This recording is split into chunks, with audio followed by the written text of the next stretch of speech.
झारखंड में अब जीएसटी चोरी पर लगाम लगाने के लिए GST track and trace system लागू किया जा रहा है। इस नई व्यवस्था के तहत चिन्हित वस्तुओं की सप्लाई चेन पर डिजिटल निगरानी रखी जाएगी ताकि टैक्स चोरी, फर्जी बिलिंग और बोगस इनपुट टैक्स क्रेडिट जैसे मामलों पर प्रभावी रोक लगाई जा सके। नियमों का उल्लंघन करने पर 1 लाख रुपए तक जुर्माना लगाया जा सकता है। नमस्कार, मैं हूं शहवार और आज बात झारखंड में लागू होने जा रही उस नई व्यवस्था की जिससे जीएसटी चोरी करने वालों पर शिकंजा और कसने वाला है। जानकारी के मुताबिक ट्रैक एंड ट्रेस सिस्टम के तहत कुछ चिन्हित वस्तुओं और उनके पैकेज पर यूनिक आइडेंटिफिकेशन मार्किंग लगाई जाएगी। इसके जरिए उत्पाद के निर्माण से लेकर बिक्री तक उसकी पूरी आवाजाही पर नजर रखी जा सकेगी। इस सिस्टम का मुख्य उद्देश्य टैक्स लीकेज रोकना और सप्लाई चेन में पारदर्शिता बढ़ाना है।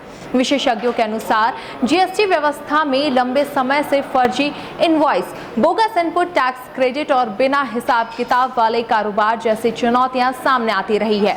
ट्रैक एंड ट्रेस सिस्टम ऐसे मामलों की पहचान करने और टैक्स चोरी रोकने में मदद करेगा।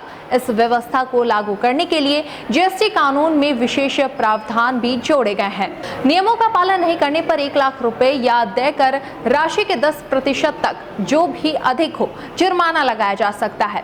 सरकार का मानना है कि नई तकनीक आधारित यह व्यवस्था न केवल राजस्व बढ़ाने में मदद करेगी बल्कि ईमानदारी से कारोबार करने वाले व्यापारियों को भी लाभ पहुंचाएगी।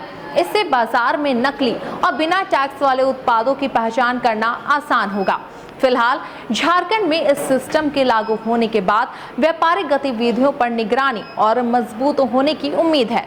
अब सभी की नजर इस बात पर टिकी हुई है कि नई व्यवस्था टैक्स चोरी रोकने में कितनी असरदार होती है। फिलहाल के लिए मेरे साथ इस अपडेट में इतना ही। ऐसे अपडेट्स के लिए देखते रहें न्यूज़ 11 भारत का डिजिटल प्लेटफॉर्म।